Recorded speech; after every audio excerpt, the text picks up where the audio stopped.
KRS ಕಟ್ಟಲು ಅಡಿಗಲ್ಲು ಹಾಕಿದ್ದು ಟಿಪ್ಪು ಸುಲ್ತಾನ್. ಇದು ಮಾಜಿ ಸಚಿವ ಕೆಎನ್ ರಾಜಣ್ಣ ಅವರ ಹೇಳಿಕೆ. ತುಮಕೂರಿನಲ್ಲಿ ಮಾತನಾಡ್ತಾ ಟಿಪ್ಪು ಸುಲ್ತಾನ್ರನ್ನ ಹಾಡಿ ಹೊಗಳಿದ್ದಾರೆ ಕೆಎನ್ ರಾಜಣ್ಣ.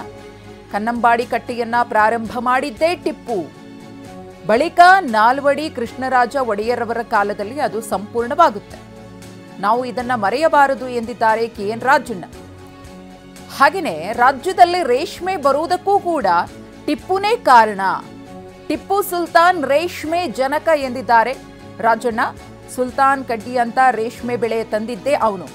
ಪರ್ಷಿಯಾದಿಂದ ಕಡ್ಡಿ ತಂದಿದ್ದೇ ಟಿಪ್ಪು ಸುಲ್ತಾನ್ ಅಂತ ಹೇಳಿ ಮಾಜಿ ಸಚಿವ ಕೆಎನ್ ರಾಜಣ್ಣ ಅವರು ಮಾತನಾಡಿದ್ದಾರೆ. ಇವರೆಲ್ಲ ಕೆಲವು ಜನ ಎಷ್ಟು ಅವಹೇಳನಕಾರಿಯಾಗಿ ತೋರಿಸ್ತಾರೆ ಅಂದ್ರೆ, ನಾನು ಓದಿರೋಂಥ ಪ್ರಕಾರ ಕನ್ನಂಬಾಡಿ ಕಟ್ಟೆ ಪ್ರಾರಂಭ ಮಾಡಿದವನೇ ಅವರು. ಆ ನಂತರ ನಾಲ್ವಡಿ ಕೃಷ್ಣರಾಜ ಒಡೆಯರ್ ಕಾಲದಲ್ಲಿ ಅದನ್ನ ಸಂಪೂರ್ಣ ಮಾಡು. ನಾಲ್ವಡಿ ಕೃಷ್ಣರಾಜ ಒಡೆಯರ್ ಕಾಲದಲ್ಲಿ ಸಂಪೂರ್ಣ ಮಾಡುವಾಗ ಹಣಕಾಸಿನ ತೊಂದರೆ ಬಂದಾಗ ಮನೇಲಿ ಚಿನ್ನ ತಗೊಂಡ ಬಾಂಬೆಗೆ ಮಾಡ್ತಾರೆ.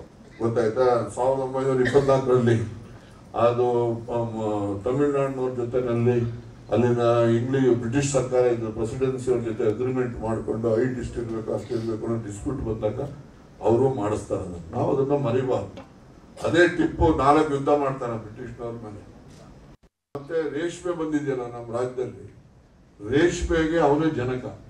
ರೇಷ್ಮೆದು ಮೊದಲಿನ ಏನು ಬೆಳೆ ಇದೆ, ನಾವದು ಸುಲ್ತಾನ್ ಕಡ್ಡಿ ಅಂತ ಹೇಳಿ ತಂದವನೇ ಅವನು. ಪರ್ಷಿಯಾದಿಂದ ಅವನು ತರಿಸಿ ನಮ್ಮನ್ನು ಇದು ಮಾಡಿದ್ರು. ಇವತ್ತು ನೀವೆಲ್ಲ ರಾಮನಗರಲ್ಲೆಲ್ಲ ಹೋದ್ರೆ ಬರೀ ಮುಸ್ಲಿಮ್ಸೇ ಜಾಸ್ತಿ ರೇಷ್ಮೆ ವಿಲೇಜರ್ಸ್ ನಡೆಸೋರು, ವ್ಯಾಪಾರ ಮಾಡೋದು ಎಲ್ಲ ಅವರೇ ಜಾಸ್ತಿ. ಅದು ಅಲ್ಲಿಂದ ಬಂದಿರ್ತಕ್ಕಂಥದ್ದು. ಸೊ ಇವೆಲ್ಲ ಟಿಪ್ಪು ಸುಲ್ತಾನ್ ಬಗ್ಗೆ ಇದೆ ಅಂತಕ್ಕಂಥದ್ದು.